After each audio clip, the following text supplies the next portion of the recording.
So tell us about your business, how it's developing, the monetization approach that you're using, and kind of how that's developing. Yeah, I think when we started 2 years ago, the problem to tackle first was clearly consumption in the context of professional video. So they had lots of content, they wanted to move it online, but they weren't sure, professional media producers weren't sure how to get it discovered online, where people are looking for it, namely the big search engines, viral sources, and things like that. So it really was a consumption problem. You don't have an advertising business if you don't have consumption. As we've really been able to get after the consumption problem with our customers, the next step has been monetization and ad targeting. And the metadata, again, is really useful for that. Obviously, it's been a huge business for text. If you look at Google AdSense, really reinvented text advertising and the contextualization of text. The same opportunity exists in video, and that's sort of where we're moving next, and helping our customers better characterize the content into categories they can monetize and better target ads to the content at the moment of a user's consumption of it. So Tom, your business model is what then? You basically provide a service on a usage basis. Is that correct? Or that's right. It's a white label service. So we ingest our customers' content, run it through our content processing algorithms.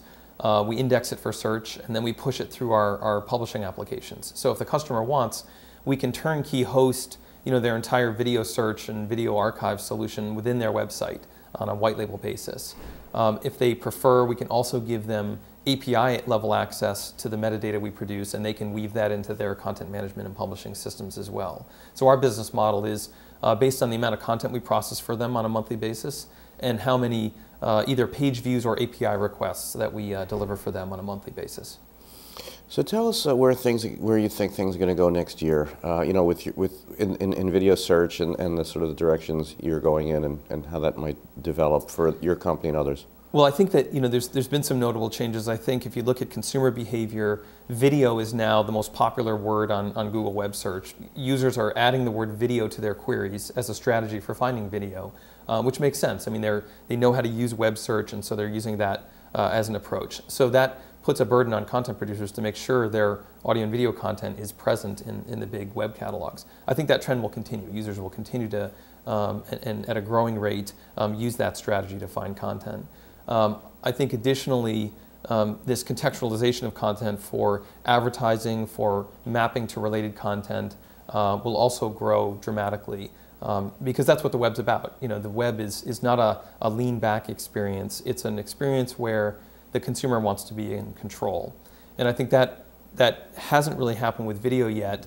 And one of the big reasons we launched our latest product, the MetaPlayer, was to deliver that lean forward experience for video.